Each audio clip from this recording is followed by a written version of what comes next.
Okay, we're back at it again with the D&D talkings.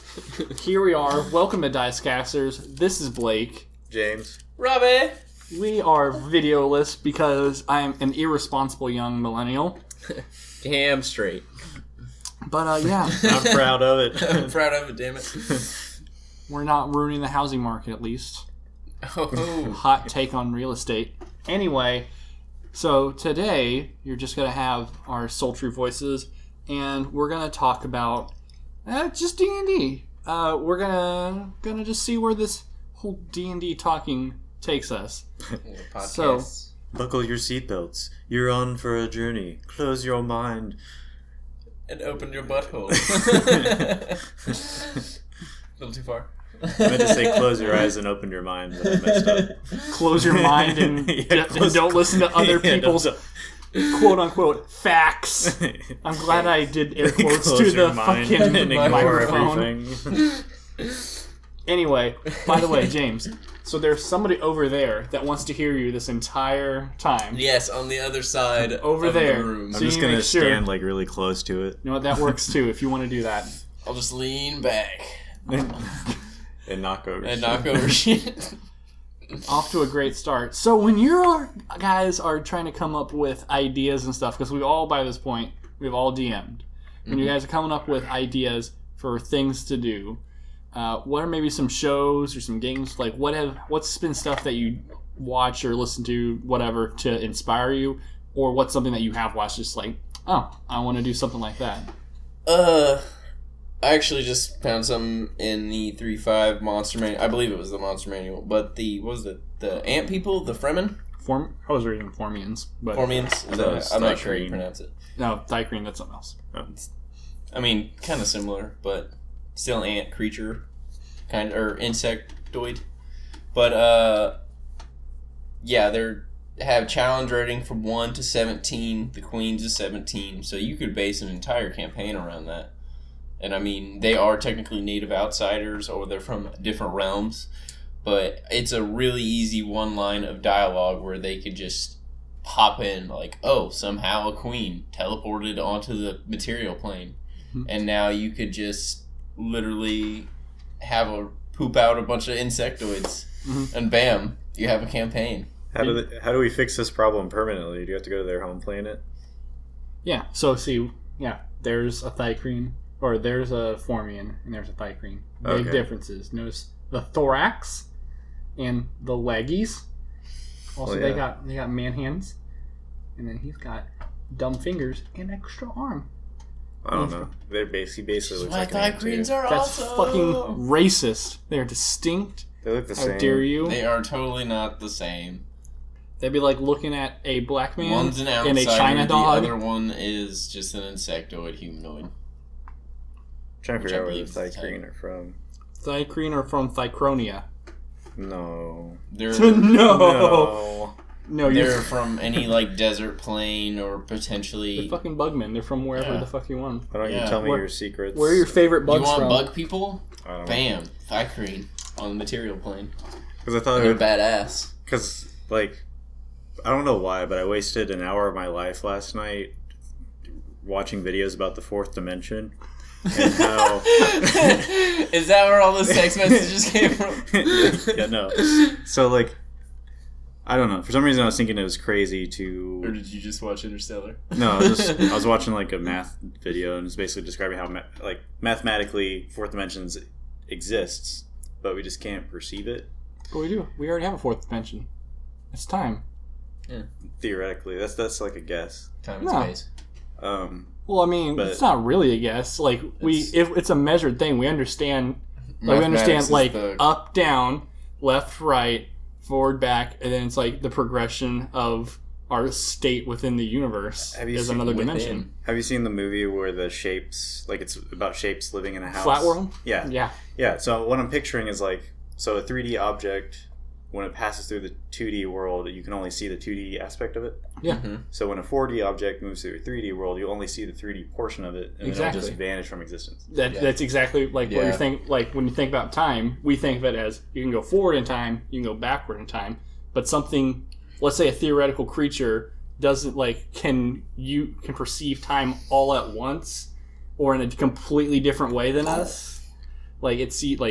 Time is irrelevant to us.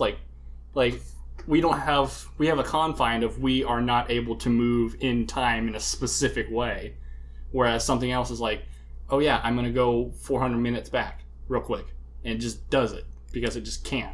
I forgot where I was going with this conversation, but inspiration. That's probably some epic level gameplay because time stop is essentially a 9th level spell. So if you become an epic level character and you can do some epic level stuff and create your own spells, then why can't you go back in time? So anyway, I was thinking more of the aspect of that you can see it, but not all of it, and how the Far Realm works is that it's a bunch of layers of just craziness that you can see past all the layers, but each layer has a new rule or new things of physics to it, and that's according to the DMG or whatever. And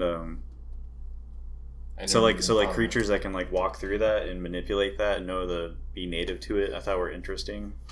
I never even thought of a campaign in the Far Realm. That would be complete madness. Because that's how it describes it, as thin layers that you can see through. That almost just sounds like a funhouse dungeon. Each one has new physics to it, which is crazy. I don't know if I tied those two together that well, but so what you're saying, you're saying is you looked up a bunch of stoner what if man videos, and you were like, but what if D&D too? Yeah, what if man? Come on. I thought Dark Souls would be a cool campaign. You'd have to do a lot. You have to do a lot of work to make that. You'd have to feels Dark Souls. Yeah, you'd have to make up your own system on how you. They have a Dark Souls game. Yeah, the tabletop game. Yeah. Well, it's like a Monopoly kind of game. Yeah. Yeah. See, I've never looked it up. I was like, why would I do that? I'll just play Dark Souls. Is there any campaign ideas you've had, Blake? Well, the one I'm planning right now, not to get too spoilery heavily, but basically it's gonna start at such a high level that I want combat to be irrelevant, to where it's you guys can fight, but you're 87% sure no matter what fight you get into, you're gonna win as players anyway. So your characters have already reflected that. That's the main problem we run into once you get in a high enough campaign. You go, what's the situation you're going to run into? It's oh, well, this faction says this, and this guy does that. And okay, so who do we need to kill is what we're trying to ask. Yeah. So to encourage role-playing? To encourage role-playing, but I already know that combat is going to be a non-factor anyway. It's just going to be me going, all right, here's 50, 100 things, or here's one big thing that's really hard, and it comes down to a thing where you go, okay, I roll die, now you roll die, and we're just sitting there for 40 minutes, basically with the same conclusion I already know, you guys are going to whip the shit out of this thing. It's just going to take a long time. Yeah. So instead, I'm going to try to plan a campaign that has combat, but I'm not going to be what's going to challenge them? It's what's going to make them feel like fucking badasses running through a room and looking like, a fucking Bruce Lee movie where, basically the first scene of any action movie where it's you already know this guy's a badass. Watch him kick the shit out of these people. It's basically what I want the whole campaign to be. It's let's do a story around, okay, we need to go kick these guys' ass so we can figure out who's the other ass we need to kick. Versus, oh no, we have to be at these high-stakes fight. So basically, I want it to be Taken. You want it to be Taken? You're Liam Neeson. You know you can beat the shit out of everyone you fight. You just have to figure out who you need to fight. Yeah. I like this. Yeah. Anytime I can be Liam Neeson is a good thing. I have a particular set of skills, and you guys are fucked. Yeah. I just want you to know that I'm going to come there, I'm going to break every bone in your body, and you're going to tell me who's next. Who's fucking next? Other than that, the other one I want to do is, it's I want to do a whole shitload of different kinds of one-shots. I want to do basically the Spanish Inquisition. Ooh. It's a lawful neutral. Basically, I give you guys enough levels to be Grey Guards, and you're just I know there's vampires here. Go fuck them up. And then you go there, fuck them up, come back. Basically, it's just an excuse for you guys to be the fucking Lords of Salem. Just go I am Judge, Jury, Executioner, fuck you. Judge Dredd. Like that. Or Paladin. There was one I wanted to be. Lord of the Rings could be a funny one shot. Yeah. If you do all the wrong things. All the wrong things. Kill Frodo. Kill Frodo. Oh god. I always want to do, but I don't know what the logistics. I think it would probably work better in 5th edition at this point. But do a boy band. Everyone's a bard. God. Everyone is a bard something. So We like, each just pick a different archetype. and it's like you go town to town and just like, what do you want to do after that? And like you fight, do a battle of the bands, whatever, stuff like that. Dude, that sounds amazing. Shenanigans unfolds. I had an idea for a one shot that was a Halloween theme, where you're all demons and devils. Mm-hmm. Just and I'd give them wreck shit. I'd give them class levels too, but I'd give them like a single class level. Like I wouldn't just alter it or anything. Mm-hmm. I tried to make a Christmas one shot, but I didn't go what I was. Oh yeah, I was we all hoping died. for. Yeah, that was like a fucking train built on no tracks. I know. Like, oh man, I tried to make it open-ended. evil thing that's happening. Guys, don't worry, it's not evil. Hey, we found out this thing is evil. Then die! Pretty much. Well, like, I don't know. Then right when it happened, the barbarian got mind fucked. And he's just like, "Oh, I'm gonna walk away now." Yeah, so like, yeah, I don't know. It's probably just bad stuff on my part. But anyway, like, what was meant to be is that like Santa is like a lich, and he builds Warforged as like his toys, and like I had this whole thing set up to where like the toys are like trying to like deliver gifts to the kids and stuff like that, and it's in the toys' mind they are just born, so they're more innocent and naive, and so they kind of go along with it. But when they return to towns, they notice that like now it's all undead, and like I had like if they didn't return to that, I had like different things set up to where like I had like this World of Warcraft inspired mission to where like this paladin's like on their tracks. His name was Arthas, and they have to plant the sword, whatever that sword is that he finds that corrupts him. I think it's Frostborn. Yeah, Frostborn. And they plant like Frostborn for him to find, and then he ends up corrupted and on their side. Or if they wanted to join them, they had the option to do that and fight back Santa with the help of the town and everything. That's probably what we would have done. That's what we accidentally did. That's what we accidentally did. I was just trying to be chappy. Yeah. Why'd you do this to mommy? And I don't know if I gave too much information or too little, but like I think you gave too much. Yeah. TMI, bro. But they're just like, oh, well, this doesn't seem good. Yeah, Let's we're just kill gonna it kill it. Story advice with the DiceCasters: you gotta let stuff kind of like slowly play out and like kind of give like subtle like teasing hints. When you have a campaign that starts with, "Oh yeah, go set this box in the well," and green stuff comes out. Instantly, your players go, "Oh, that seems evil as shit." Yeah, is that poison? Even when we were playing it by character, it's like, "Oh, well, you guys think you're doing a good thing." When you see that, you kind of instantly go, "I don't think that doesn't. I don't feel good. I don't feel good, Daddy." Good, Daddy. Yeah, I don't know. I guess I was just trying to rush the whole one-shot campaign to be done by the end of the night. Or maybe I crammed too much stuff into that. Yeah, I think you did. I was trying to rush through it. I don't know. Was I successful with my Black Friday one-shot? Which one was that? I don't even remember now. That's the I was going to do a series of one-shots in the Hunters campaign where you guys are basically sitting around a fire telling stories, and that the stories were going to be the one-shot. Yeah. And so you guys were telling the story of Black Friday and how they got his name. The Drow, and you guys fucking... And it was Talion telling the current party. All I remember is just destroying everything. Yeah, you fucking burned all of the Drow. So I was like, when I started, I was like, I don't know why we call it Black Friday. But then, I was calling it Black Friday because there's no actual Friday in D&D. Yeah. So I was like, I don't know why I'm calling it that. By the end of the session, I understood why we called it that. It's because the dude was frying everything to the fucking pitch black. It's like, oh, Drow? Your character was a secret pyromancer. Basically. Until stuff started being immune to fire or resistant to fire. Then he was a coldomancer. Yeah, then I was a coldmancer. Or they call it what, a cryomancer. Cryomancer, that's it. There we go. We know things. Yay, video games! Shadow of War, speaking of video games, or Shadow of Mordor, is what kind of inspired me to do the Hunter campaign. because I had the idea that it was going to be more of a let's track down, set traps for all these different types of monsters, and it just became let's go fucking stand behind the guy that can blow up a mountain while he does his own evil shit we'll in stand the in background. front and just let him blow shit up. And then I just had my own entire subplot. Oh, James. Yeah, that's starting to get kind of aggressive. very. Oh, I had to- neutral evil I had to take you down a peg or two. Yeah. all the the DM's pegs. basically just like, okay, this is not a good campaign anymore. You don't get to have your character anymore. You're done. Somebody just beat children to death. Didn't he just use a fucking like piece of wood or something? At the end, he was just bringing. No, he was just beating him to death with his bare hands. Punch him to fucking. Oh, Gotta I love had Russ. yeah, so I found this Fucking altar. Mario stomped someone to death. He did. I found like the altar to. And I love like the entire time, like my character just wasn't there.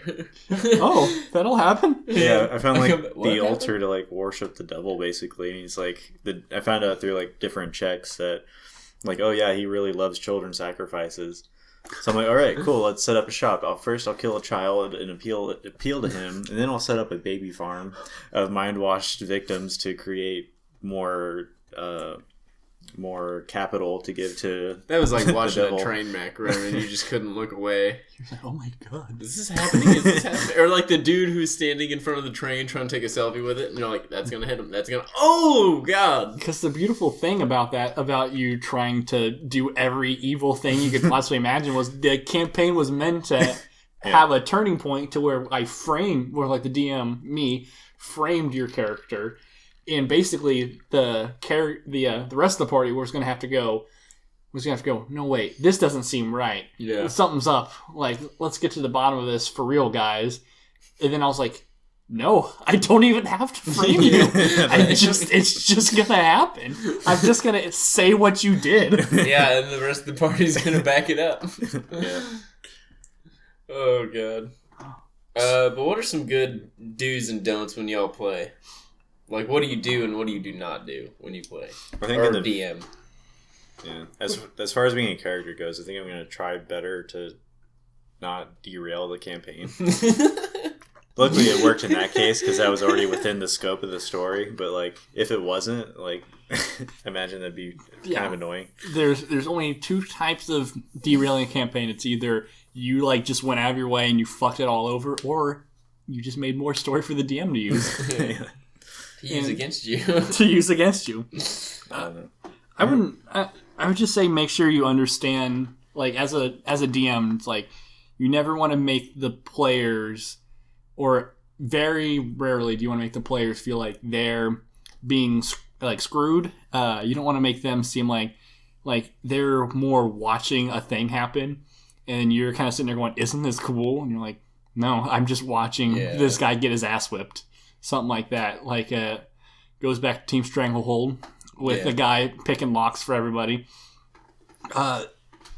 One thing I've been trying to be cognizant of is not have a conversation between two NPCs, because that's boring as shit. Yeah, it is. To have like two people like, oh, this guy's going to talk to this guy. You guys get to listen in.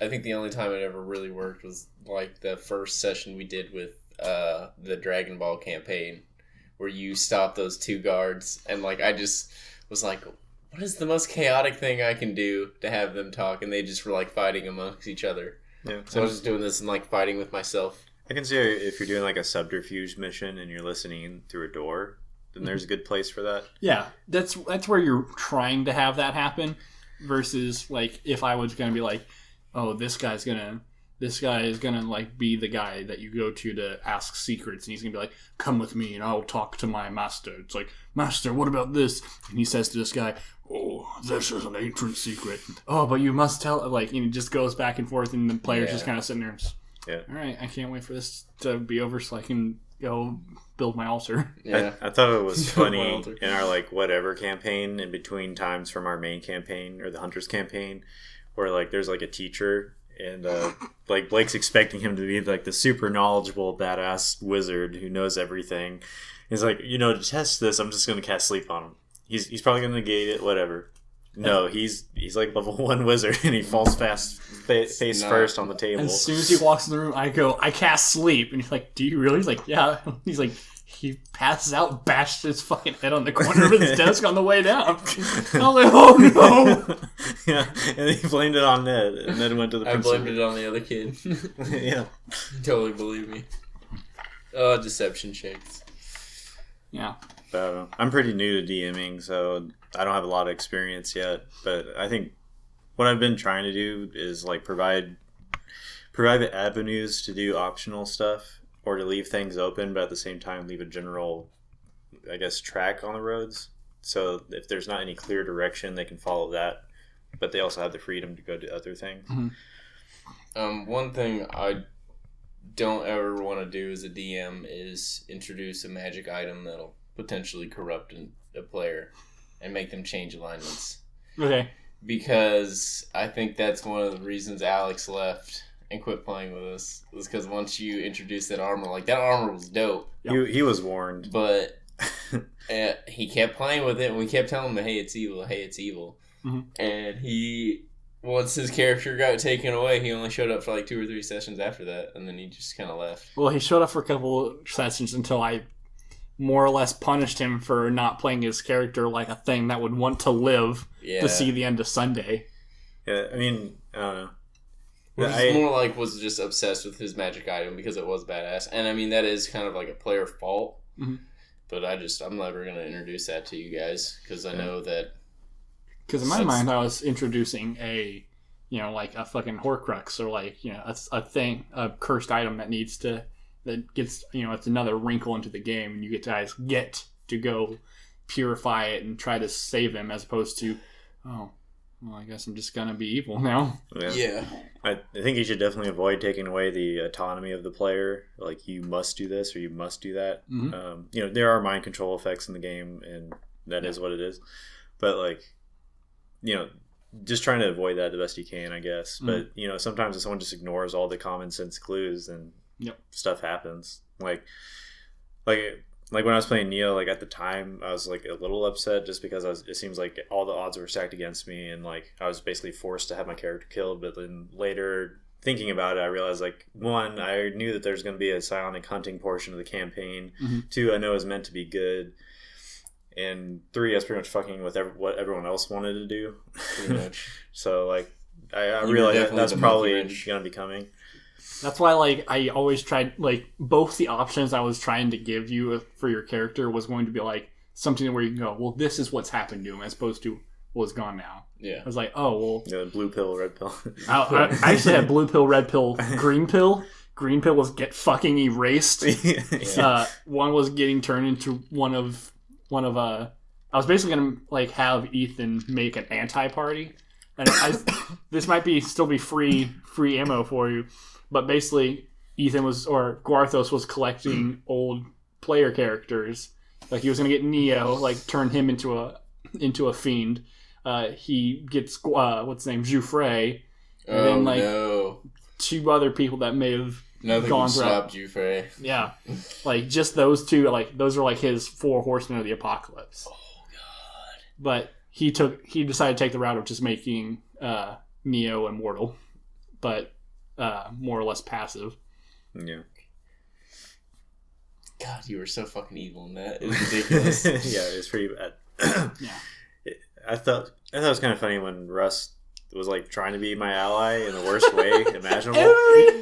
Every time he just wanted to be your friend. He just got ruined. It's like, yeah, I'm gonna try to deduct a child for you. Like, okay, cool. Speaking of Russ, y'all weren't there for what Blake quote unquote called me and Ethan's trailer park campaign, but we were in the middle of this murder mystery because there's a hurricane going on, and Ethan even named all the characters like Professor or Dr. Plum, Mrs. Peacock, and we did like this quick little murder mystery. And Russ, once we found somebody murdered, just immediately went for the biggest guy in the room and straight up killed him without any evidence. And we were like we sat down at the end of the session, we're like, this can't be happening. Like, that was kind of ridiculous, bro. You just straight up killed that guy for no reason. I mean, the guy was in on it. Uh-huh. But at the same time, it was like, what the fuck, bro? You just killed this guy and we don't have any evidence yet. I at least went around and found the evidence. I found a rope matching handprints and shit, and I was fucking detective on that shit, man. I rolled so many search checks, it was ridiculous. So, like, there's do's and don'ts, but what about a will and will not? Like, for me, it's like I have some kind of weird phobia about playing a small-sized character, like gnomes and goblins. There's, like, a psionic race, like, when I was thinking of making a scion, it's like, this would be the perfect thing for it, but he's small, so I'm just like, I don't want to do it. I'm sizist. Is there any like of those like things in D&D for you guys? I kind of feel like that for small races too, to a certain extent, just because it feels awkward being a small character for no real reason. It's just like I'm tiny. Mm-hmm. I don't mind playing a big character for sure, but it's something I won't do. I don't know what things you don't do, because I know you've done a lot with a small amount of time you've played. I did all the don'ts. I've done all the don'ts. You know those things that most people don't do? I've done. Is this as a DM or as a player? Whichever. I know I don't really like to hog spotlight, apparently. Oh yeah, that's what I was saying when you were trying to brainstorm ideas. Yeah, I was like, what? I guess I don't. Because like of all the campaigns we've had, like I feel like everybody like. When we did the good campaign while we were playing that, Alex was like the leader or the spotlight character of that. And then that kind of fell on me once he stopped showing up. Then like the pirate campaign, I was full on like Captain Marvelous hogging the spotlight. Mm-hmm. Ethan will kind of naturally take it over once we were playing like the good campaign. Like James even stepped up on the Hunter campaign and became Showtime James Williams. Oh god! Like I think the main thing I try to do in campaigns is like try to make a lasting impact of some kind. It feels so good, yeah. Yeah, like even if it's not story spotlight, like I guess holding or hogging, however you want to pronounce it.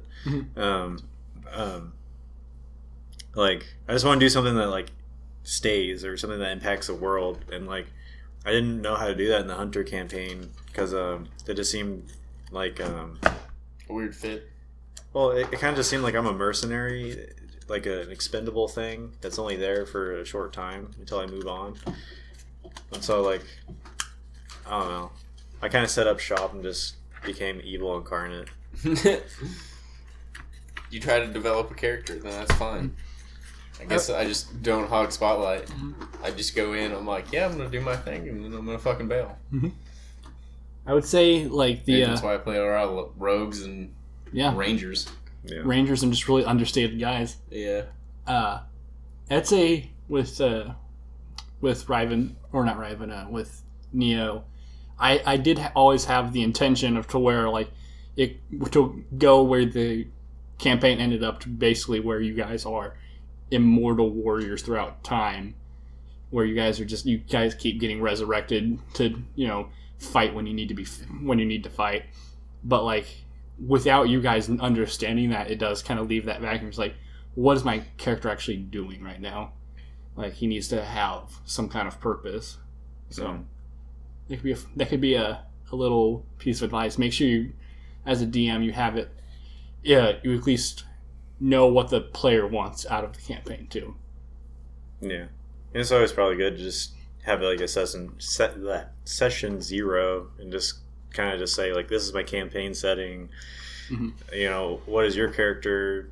What do you think their goals are, or their general ideals? But at the same time, you kind of have to walk a fine line as a DM because you don't want to reveal all the details. Right. Yeah. That's why I would say like just sat down and be like if I would have sat down and be like, all right, James, what does Neo want? If he was like, Neo doesn't want much, but I want him to have an impact that will at least have some bearing on the campaign.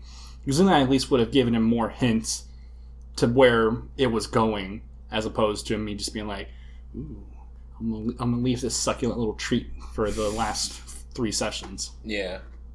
Whew. But yeah, campaign setting definitely has a huge impact on what you are gonna do and what you aren't gonna do. Mm-hmm. Definitely need to push for Ethan to do a hardcore session 0, because while I have an idea of what the future campaign is going to be, there's also like I just don't at all understand what the future's going to be like. Because like whenever I think about of corporate sponsorship and stuff, and choosing sides, and have you watched Altered Carbon? I imagine it's going to be a lot like that. Okay, no, I haven't watched that. You got to watch Altered Carbon; it's so good. Because when I think about it, I do think about it like nothing but City. Speaking of Altered Carbon, that just like it's all about transferring consciousness from one body to another. So I imagine that is very much like how all of our hunters ended up at the end of that campaign. Yep, pretty much.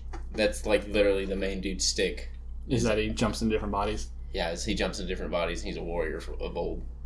He's like specially trained to jump between bodies because it's like there's a lag and it doesn't like people have to like adapt to a new body and stuff, and he just doesn't because he's been trained.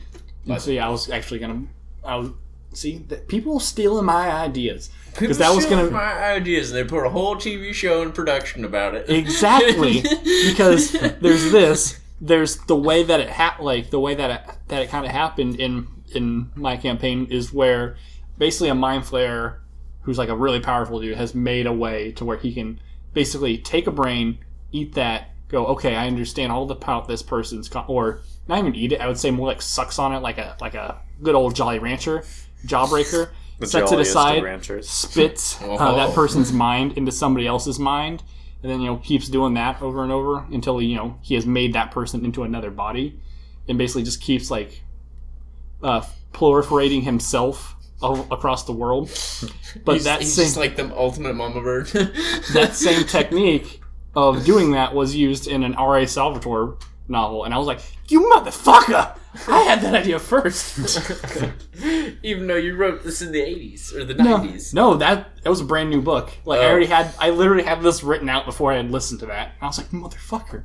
And it came out in like 2017. Yeah. But and then with the Altered Carbon thing you were saying where he has like glitches in being in someone's body, that's literally that plot device I was using to make sure you guys didn't kill the master. Yeah. Was that you guys glitched back because it's like, this is what I don't know how we want to roll it with it yet. I'm gonna see how we want to do the future campaign, but I'm like, either this is what the new guy who is in who the new guy's body, like that's what his personality was like, this is what should have happened. And it just made the memory change, and then it was like, oh wait, that's not what happened though. Or that's really, really what what's his name? Go wanted to do.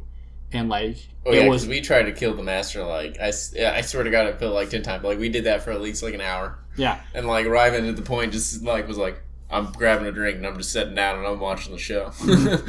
Yeah. And I haven't decided if it's gonna be that or if it's gonna be Go really, really wanted to do it, but he decided against it. So it was here's what he really wanted to have happen, but here's what actually happened. So it kind of interferes with what happened.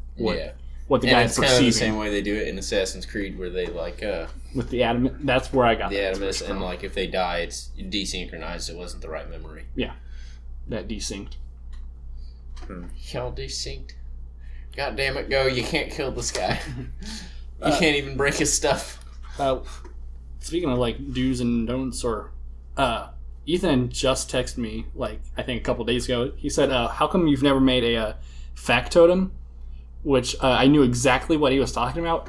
Oh, what? It's basically a character who's basically think of a fighter with rogue stats, and instead of getting feats, he just gets different class abilities, and he gets arcane and divine magics. He just does a little of everything. So he's basically the perfect guy to have as a gestalt. That was a bard. Yeah. I always use a bard for the factotum. Yeah. The reason I do that is because I read the fluff, I read what other people do. Factotum seems like a completely min-max. He's only there for a min-max, and it doesn't feel right to use it. Because I can't think of somebody out in the world, and they're like, oh, you've got such a set of skills. What are you? A bard? He goes, no, I am a factotum. It's you're not a real thing. Yeah, you're what a player wants to have. I want to be able to do this and this and this, and I'll take a level in that, and I'll take a level. What? I can just be a factotum. I'll just do that. It's you're not making a person. You're making a PC. I think it's the scholarly version of a bard. Like the bard guy is supposed to be like a guy of many I didn't know tales this who was an knows many actual stories. thing. This is a guy who puts practical practice to that. But even then, like they say, like, oh, well, where's your divine magic come from? He just knows divine stuff, and he has divine trinkets. Like it would be like if I was like, I know a little bit about Judeo-Christian stuff. I know a little about Jew stuff. I know a little bit about Jew stuff. Hindu. One more time, please. I know a little about this religion, that religion, and I have like. I'm gonna pull out my shirt and have like the guy in the mummy that had like the 48 different kinds of like, and he just kind of goes. He's like, and he just goes magic, and it just works. Like that's what a factotum does. He just has a whole bunch of like fucking religious stuff, and just now I'm screams, gonna pull out my "Magic!" great sword and kick your ass with Exactly, because and I also know how to rage, and I also know weapon finesse. Like it's just a weird thing that doesn't seem like it actually exists. it. I don't think I'd even want to make that because it just feels too much. Maybe I'd just like to focus one character that does one thing really well, and that's about it. I strongly dislike min-maxing, I guess, just because I don't like the whole tediousness of building a character in 3.5. Yeah. And I don't know. To me, there's like that fine line. There's that balance where I'm like, this feels too cheesy. I don't want to go down this road. But like with Nodley took me 2-3 weeks to make because I was trying to like build him perfectly, and not necessarily as a min-max kind of thing, but it just felt so good to be like, oh, I found this combination that goes with this, and if I build it right on that, and it's like this. Like I'm sure somewhere I can show you his like 17 different incarnations that I had written down before I finally went with this one. Just because it's not just is it like fun to like to make a character, but it's also fun like to like lay out those stats to where it's like it lines up just right, and like then you can kind of like also kind of start to use that clay of classes to start to kind of mold what the character is like. And I think that's why I like my Sorcerer Ninja build so much, was because I felt that those just two things just went together perfectly, and especially with that Prestige class Spellwarp Sniper, like, it's a godsend. Like, I can't wait to level that character up. Is that what you have in Trailer Park Boys campaign? Yeah, that's what I have in Trailer Park Boys campaign. Russ has a Rage Mage in that campaign, right? Yeah. I don't like Rage Mage. That also to me seems a lot like not trying to say he shouldn't use it. Absolutely, if you can use it and you're having fun, do it. Yeah. But there's a reason why I've never made one. It is kind of OP. The only thing that gets him really is he has really shitty reflex saves. Mm-hmm. So I know Ethan's getting ready to drop a bunch of reflex saves on us. Like, I've been waiting for that. Because it just seems like something that somebody was just sitting in their mom, sitting around the table going, wouldn't it be cool if a barbarian could muse magic when he's really fucking mad? Well, that's the thing, and like, you're not technically supposed to do that with rage. Like, you can, because there's no it doesn't say you can't, but it's supposed to work with the spell rage. Yeah. But everybody, every time we've ever made it, or like it's barbarian. Because why not? Yeah. And it works better. It just seemed like that just always to me seems way too cheesy for me to actually want to use. Well, I mean, and he can only do like the special thing of it, like I think up to 3 times a day at 10th level. So I mean, granted, he could start taking that at 4th level. He'll get all that stuff by 14th level. Yeah. But it doesn't bother me too bad, I guess. I don't know. I know from like a story's perspective, it's kind of wonky, but like you can say like it's getting you so angry that you're close to like the primordial magic of just I can kind sneezing of it out. fudge with it like Super Saiyan. That's all you need. That's what a Rage Mage is. Like Pretty they go "Hurr!" and they shoot the blast because they're really fucking pissed. Like it can make sense, but that's exactly it. It seems like somebody went, I want to make a Super Saiyan in D&D, and they made Rage Mage. yeah, kind of. Like that's the only reason I don't use it. Like I said, like someone who makes like a gnomish rogue, gnomish rogue. Like that's fine. I'm not gonna make one, but I'm not saying that it's a stupid idea. So is there any classes like that for you guys? I've never made a lawful good character. Is that like a conscious decision, or is that just something that's never came up? It's just never came up because most of the time I I don't know. I've never felt the need to like really want to do that, other than like a paladin. And like most of the time we end up playing, I just don't feel like I want to play a paladin. Sometimes I think it's a little weird that barbarian isn't just like a different form of fighter. So like in 5, a lot of the classes have their own subclass, and I kind of wonder, like, it just feels like barbarian should just be a subclass of fighter. That's No. Because No. a barbarian is just an angry fighter, right? No. More or less. No. It's Because how are they different than a just an Because angry guy? fighters are implied to be like soldiers and they have discipline, whereas barbarians do not, and that's why they get. But it's a type of fighting. Yes, it's a type of fighting, but they have discipline. Discipline. You don't have to have discipline to be a fighter. I mean, you could say the same thing about monk. A monk is just a really, really disciplined fighter.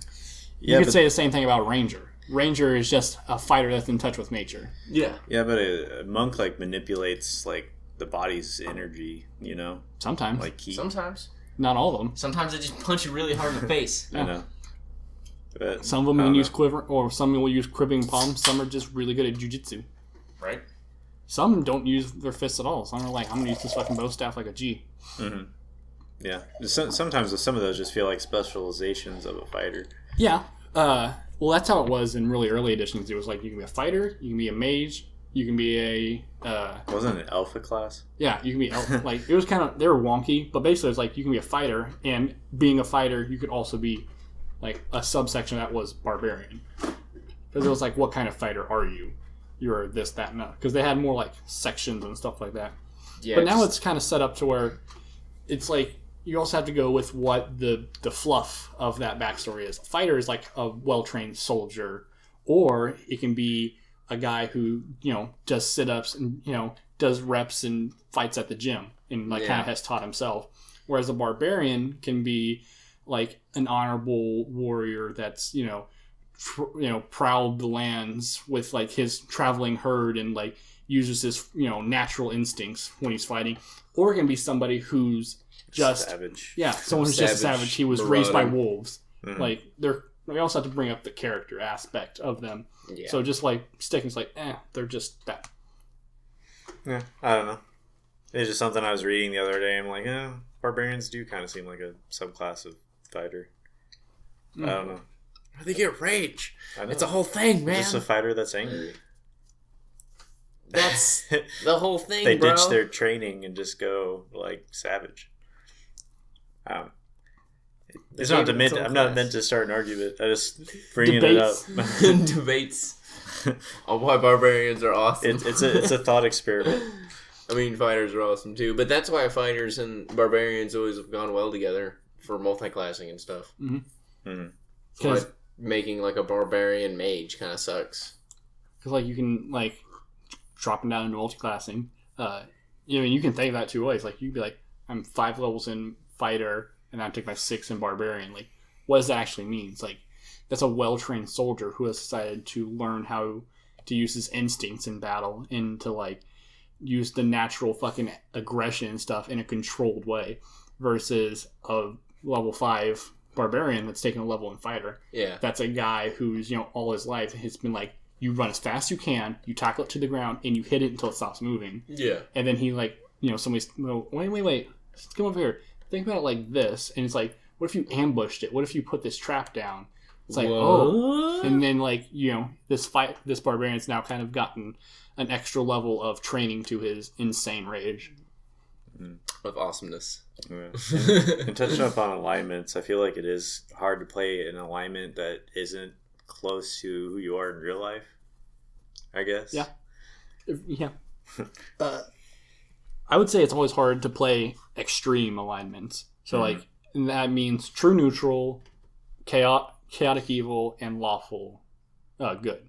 Yeah. Because I mean, when you think about like, you can play a lawful evil character. Like, what's a Nazi? I can pretend to be a Nazi. I can do that. That's easy. What's a chaotic good character? Any player character that wants to do whatever he wants to do, but still wants to, you know, to be in the king's court.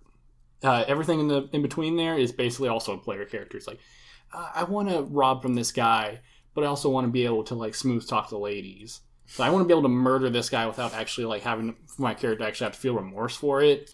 But I also want to be able to be like, oh yes, I will save the princess. Like, that's what I basically... Are you chaotic neutral? Are you chaotic neutral? I have a feeling you're chaotic neutral. Yeah. What's saying your character sheet? Is that CN? I thought so. Mm-hmm. And I feel like it's like, I want to challenge myself. Well, how are you going to do that? You're going to make a really weird class? You do like a weird combination of things? No, I'm just going to make a lawful good paladin. And I'm going to play him lawful good. Yeah. Because, like, that's hard. It is hard. It's hard to say, like, all right, this would be fun for my character to do, but I know he wouldn't do that. And, like, draw that line.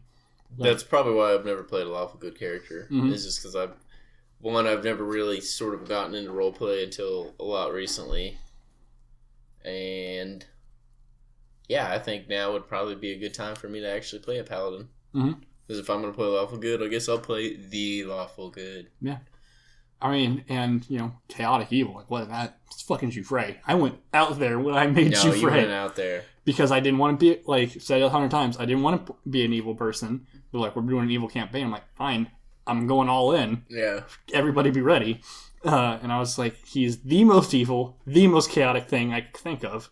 Here you go. Yeah, because me and Ethan made a neutral evil character. I made a lawful evil, and then Alex was chaotic neutral, and eventually went chaotic evil. Mm-hmm. And I was like, fucking, well, what are you in jail for? Oh, I decorated a fountain with entrails. Yeah. It's like, whoa, what are you doing there? Oh, I'm sharpening my teeth on this rock. Yeah. I got caught selling slaves. Yeah. Oops. And then on the episode side, I've made Savage. He's lawful good. Yeah. Because he's a luchador, so it's like he's a good guy, and he fights by the rules. He doesn't do cheap tactics. He's not going to do the thumb poke to the eye. He's not going to fight when the referee's down. No pocket sand. No pocket sand. Pocket sand. Unless it's hardcore rules, then that in the monastery or the temple that he fights in, they suspend alignment like restrictions. Anything goes, bro. Yeah, this is a no holds barred fight. You do whatever you can to win. It's like, all right, I will cross my lines. If you wanted to make him really lawful good, he goes, that's fine. I'm still playing by the rules. Fuck you guys. I'm gonna be that lawful good. Yeah. Oh, this guy can't be. This guy's unflusterable. He's unflusterable. Is there a feat for that?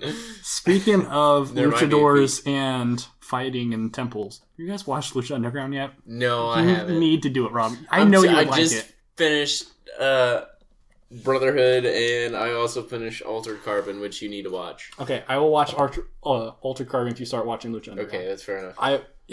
And here's my thing. You got to give it 10 episodes. I know that's 10 hours of your time, but it's only because they have to keep introducing you to new characters, and you have to get invested into what the fuck they're doing. That'll be hard for me. I know, but It usually once takes you me get if I can't watch it with like 2 or 3 episodes, I just I'm out.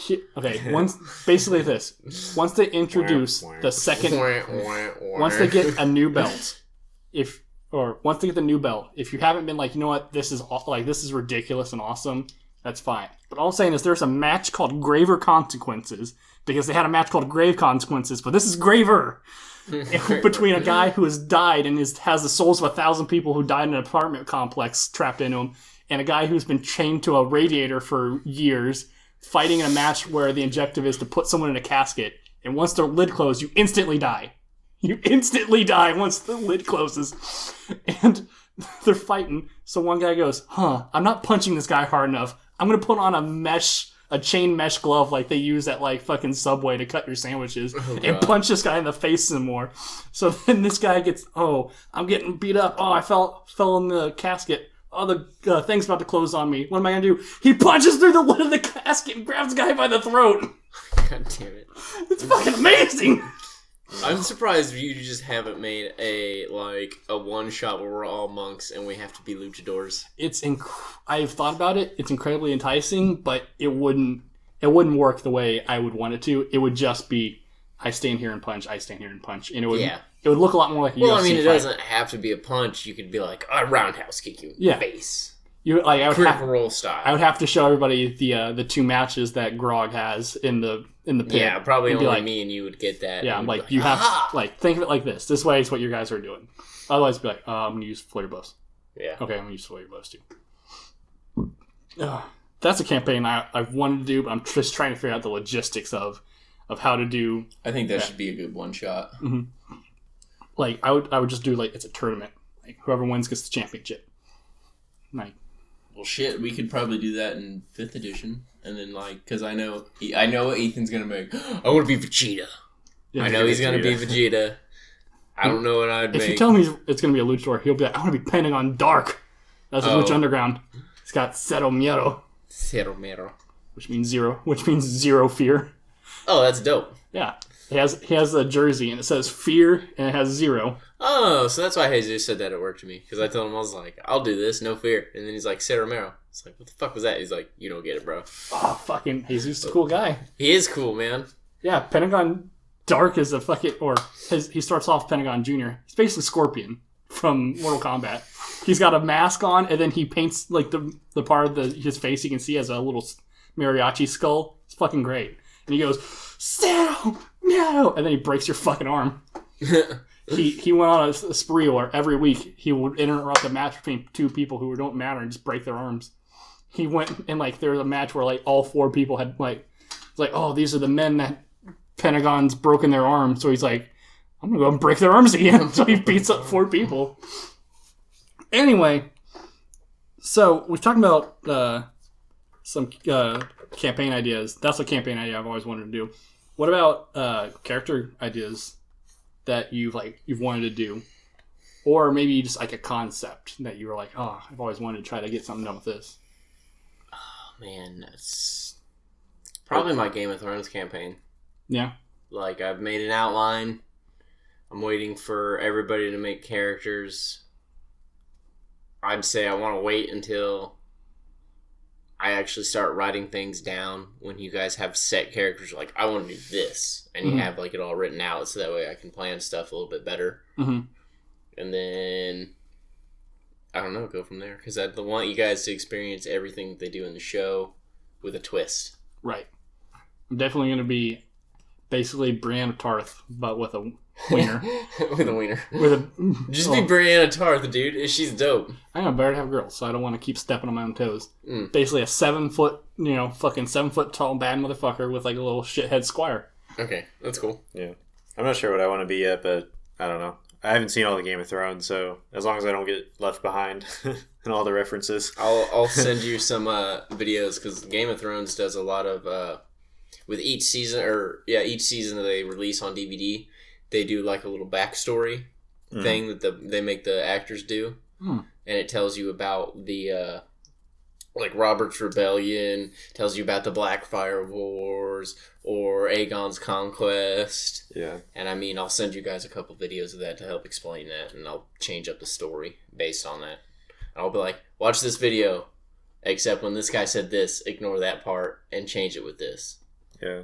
I think right now the main character... So I got my character set for the next few campaigns. I'm kind of wrapped my head around like a flying chaos gnome of just the absurdity of like a laughing old man who just hates technology and is crazy. And just like shooting fireballs from the sky. Like, I can't do an old man laugh because I'm monotone. There's like 2 or 3 characters I wanted to make, and like I don't want to call them secrets, but it's like they're like the kind of character who's gonna be like, oh, here they are, and everyone just around the table goes, what the fuck is that? And it's like I just like want to have that experience, so I don't want to say those ones. But one I was saying, like, if you couldn't find a way to make your chaos gnome work, like you can take this idea, but it's a thing called a reforged battle master. Oh. Or something like that. It's basically a dude who's normal. He's really good at artificing. So he's like, basically, instead of you, like, if you wanted to go the opposite direction, instead of being wary of technology, be like, I'm all in on this technology shit. Make an artificer, and then you can get into this thing called a reforged battle master, which basically goes, you know what, this arm, it's shitty. Get rid of that. I get a giant muscular robot arm. And you know what? These organs, they suck. Get rid of that. I have an advanced processor. I don't have to eat anymore. And basically, by the end of it, you become a warforged, and you can you have like all kinds of integrated weapons and stuff. And I would say, like, if you made that, you could try to work with Ethan to see like what kinds of future technology you can also add to yourself. Like, can you get like an auto hacker, like finger built in? Because it gives you all kinds of different options, but it's options for like things D&D already has in the past. Yeah. Yeah. I think I might try to play a rogue at some point because I haven't played any sneaky type of character yet. Yeah, you made loud I think- crowd, guys. You should make that for my Game Yeah, of Thrones I think that'd campaign. be a cool Game of Thrones campaign guy because there'd be a Oh, lot he of could be espionage. Mhm. Yeah, there's like a lot of espionage and secrets that he could find and stuff like that. Assuming I make my checks. It could all go bad. It could all go bad.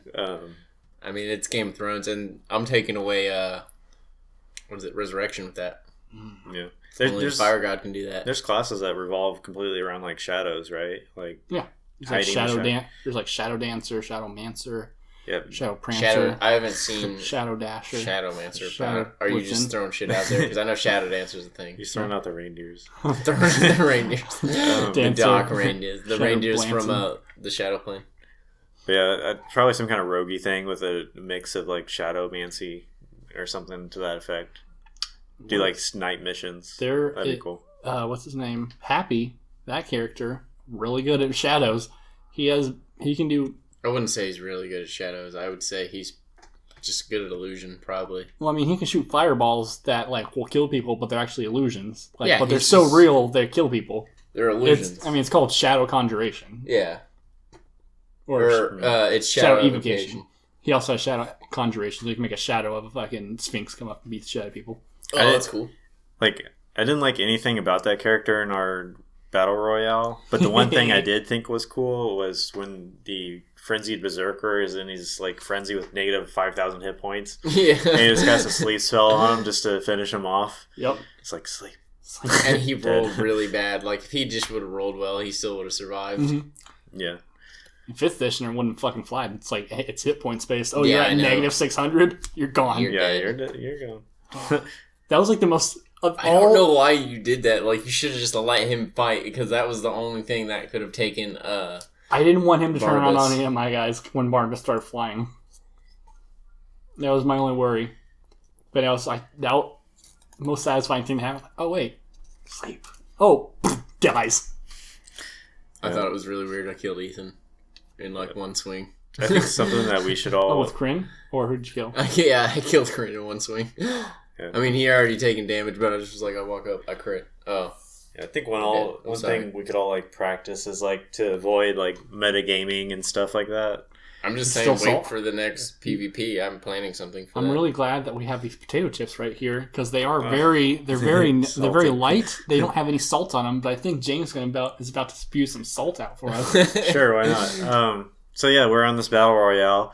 In the corner, there was he gargantuan? Yeah. Yeah, there's a gargantuan werewolf man.